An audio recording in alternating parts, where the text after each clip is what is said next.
Hello world, my name is Xavier Drome, and this is the first episode of a little show I like to call X98. This is a form of propaganda brought to you by the Beach City Bad Guy.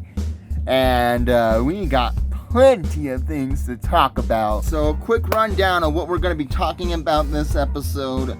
We're going to be talking about the Donda live stream. We're going to be talking about the Cody Rhodes situation and what I think might happen. Spoiler alert, he's not going back to AEW, nor is he going back to WWE. I feel like if anything, he'd be going to other companies, but we'll get into that later. We're going to be talking about Snoop buying Death Row, and we're going to conclude everything with the Sam Hyde documentary that came out a few weeks ago, but I just recently got a chance to watch it. So yeah, enjoy the fucking show. Is my mind everywhere yet? No? Do we need it in more places? Okay, we'll try. So, I mentioned first off, the Donda 2 live stream. Oh, that was a fucking train wreck. Including the fucking heartbeat that ran for 4 fucking hours. Who told this guy to put a fucking heartbeat on loop for 4 hours? That is not a music, that is not even a loading screen, that is just annoying. God, if I end up doing live stream performances like that, burn me at the stake if I pull shit like that. I am begging you. But let's not focus on the negatives. Let's focus on the positives. Who was at the fucking live stream? Playboy Cardi. I'm not a big fan of Cardi, but that's a me thing, not a you thing. Ooh, Jack Harlow was there. Yeah, that's right. Jack Harlow was there. He actually did pretty well. I kind of found it suspicious why Kanye was fucking praising him for some random reason, but now we got the reason, you know? Like, what the fuck was Kanye doing listening to Jack Harlow of all people? I thought he would be listening to fucking other shit other than hip-hop, but I'm wrong. You know, I'm not always going to be the most correct person on YouTube. Who else was there? Pusha T? Ooh, he got a push-up feature? Oh, that's not your song. That's Pusha's song. Pusha T just basically hobbled his ass over to the stadium and performed his own song.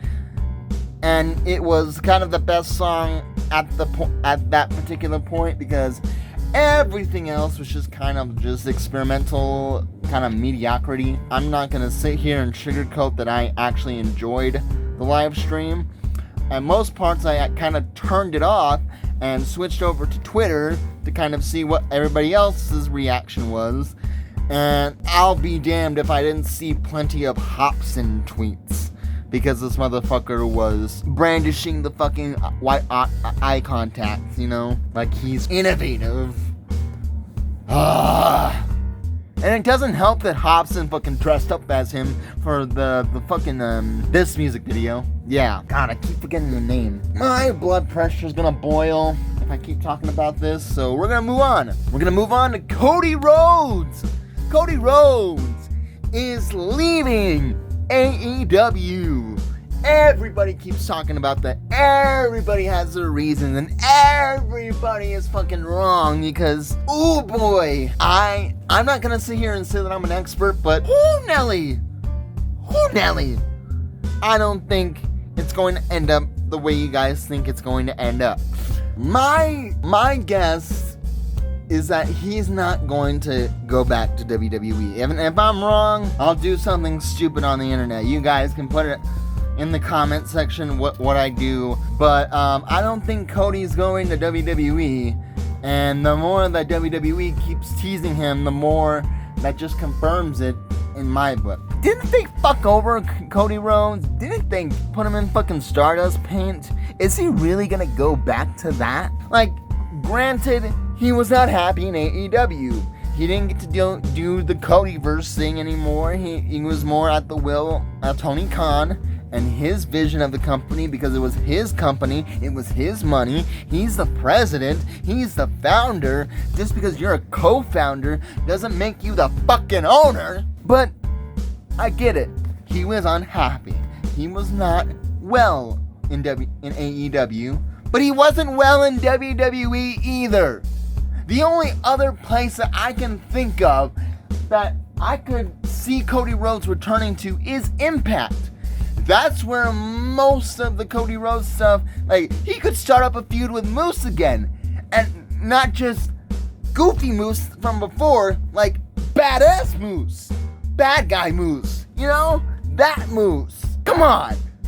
That would be fucking amazing. Or if he goes back to New Japan and he has, like, becomes the big star there, because there's no fucking Kenny Omega to fucking steal the spotlight. There's no who's the biggest fucking gaijin star there? Jay White? What? Tama Tonga? He's a fucking tag team wrestler. He's not a fucking singles wrestler. He can't carry the fucking company. He's not a fucking world champion material unless he gets off his ass and actually tries to be a champion. But I don't see that happening at any fucking time soon. We're gonna do a little calm one right now. Snoop Dogg buying Death Row Records. I feel like that's kind of a full circle type of deal, and that's kind of just the story, you know, wrapping itself up with a tiny little bow. If Snoop Dogg ends up selling Death Row, that's gonna be his choice, you know, and finally put it to rest, maybe. I don't know. If he's just gonna keep it going like a fucking actual record company, that's good too. I wouldn't mind being signed to fucking Death Row. And as long as anybody related to Suge Knight is not involved, and I'm definitely including Nick Cannon in that. Ooh, that still hurts to fucking remember. Lastly, what we're going to talk about today is the Sam Hyde documentary, Getting Away With It, by IDubbbz. I have loved IDubbbz videos since I discovered him with the Content Cop Leafy video. And before that, I was a Leafy fan, but Leafy's content got really stale and IDubbbz kept it fresh. So I kind of gravitated towards IDubbbz instead. And, you know, here we are, watching his newest documentary about a guy who has no fucking concept of what genuine is at all. And I wanted to talk about this because I tried to talk about this with my parents, I tried to talk about this with my sister, but I feel like I need to express my own feelings about it, because I'm gonna be one of those people that are becoming Sam Hyde fans through the IDubbbz video.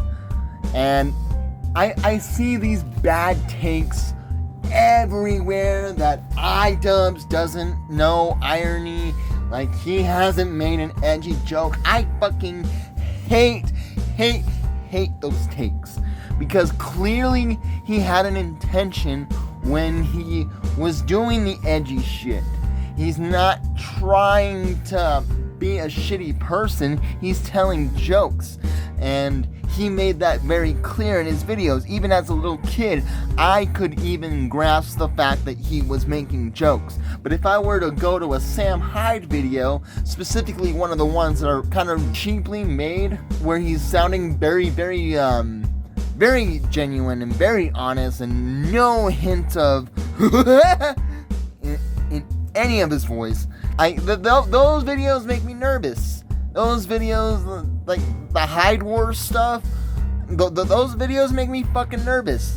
It's like, okay, where's the joke? Like, this is funny to me, but I don't know if I'm laughing at you being a shitty person, or I'm laughing at you just telling a joke. That's what I don't want. Like, with Filthy Frank, like, he made it clear, especially in his book, that he was playing a shitty person. But with Sam Hyde, I don't get that from him. I think this is actually him, because I personally don't know his content. I only know the fact that he donated to the Daily Stormer at, you know, racist news, and that he's made various misogynistic comments. He's comfortable saying the N-word. He's that kind of comedian that I kind of want to distance myself from. But at the same time, this is my introduction to Sam Hyde. This is my introduction to who he is. And if he's not this person, and it is a fucking act, and he is playing this like hyper filthy Frank character on fucking steroids, or whatever the fuck he takes to train to fight, you know, I can't help but respect it, because that's kind of what it looks like to me. Especially one of my favorite fucking skits of his, Officer Maggot. Oh my god, Officer Maggot had me fucking rolling. Like, he's hilarious. I like Sam Hyde. But I don't like Sam Hyde. I like the comedian Sam Hyde, but I don't like the person Sam Hyde. But that's only because I don't know the person Sam Hyde, and I'm only getting the person definition from whatever the fuck he's doing on the entertainment side. So it's a weird dichotomy. Like, I didn't get that from Joji. I certainly didn't get that from IDubbbz. And I don't get that typically from the YouTubers that I watch. But this is the one I'm getting it from. This is the, do I cheer for the heel, or do I boo him because he's an asshole? Because he's an asshole. But he's like MJF level of an asshole, where he doesn't drop the act. He's in this world of kayfabe where he's this hyper filthy Frank type of character on steroids. And I can't fucking tell when the act stops. Except on Officer Maggot, where his character actually fucking breaks. If I had more of that, maybe I'd have, you know, a general sense of, you know, whether I can respect him as a comedian or not. But if it's just gonna be another fucking, if it's gonna be another Steven Crowder, like, where he's not telling jokes, he's just giving his own opinion in the vein of jokes, like, I don't need that shit. I really don't need another Steven Crowder. I don't need somebody worse than Steven Crowder. So, you know, at this point, I'm kind of in a flux with Sam Hyde right now.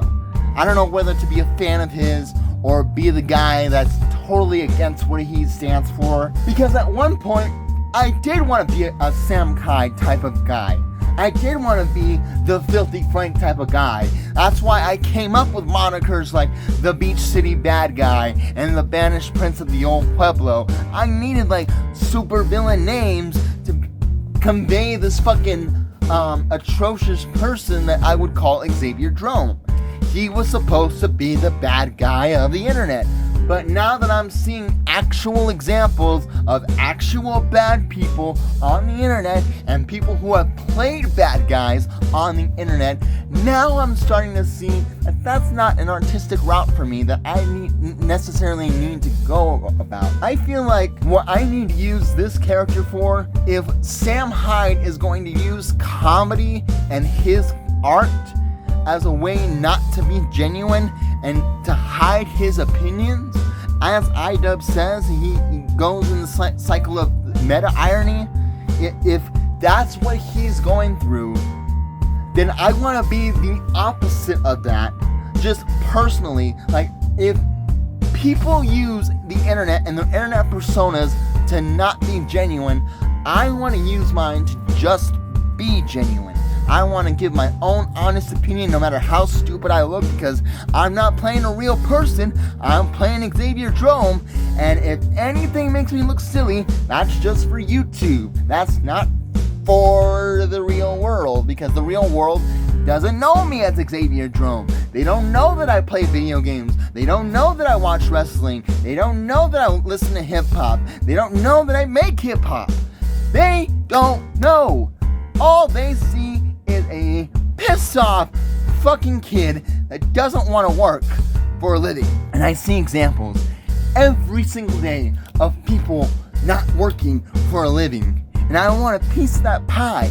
I want a piece of that entertainment pie. I want a piece of that podcasting pie. But I can't. I can't get that until I figure out who Xavier Drome is, what this channel is supposed to be, what the main drive of this content is, so that I can be more focused on what I want. Because the Rose Gold Club was not a focused project. That's why it failed. So if I'm going to do this again, I need a focus, and right now, that focus is me. That focus is Xavier Drome, and whether or not he's an actual bad guy or not, or if he's just saying that he is. Because that's not just a character thing that I'm doing, that's also a real life thing that I'm going through at this point. You know? Again, I'm using this character to be genuine. I'm using this character to be honest with you people. But the things that go through my head make me sound like a crazy person, so I just feel like every thought that I need to express needs to be filtered through Drome. Needs to be filtered through this act. Needs to be filtered through this borderline wrestling character that I'm doing. And you're gonna get more of that as the show progresses. Like, I'm not just gonna be monotone talking to you like I have been on Nomadic Reject. I'm gonna give you more and more and more, because this show is gonna be more and more and more. Because I want to make more Retro Drome videos. I want to make more X98 videos. I want to make a Twitch stream. I want to have more music out there, you know? Or maybe I just want money. Maybe I just want the money. Maybe I just want the fame and the money. And the bitches. Maybe I just want the fame, money, and the bitches. How about that? You know? That's what everybody wants. It's kind of what I want. I mean, I got a girlfriend because I told her that I was in a rap group. And she was just on my junk all fucking night. And, you know, it was fucking crazy, you know? I could pull that meta irony shit too!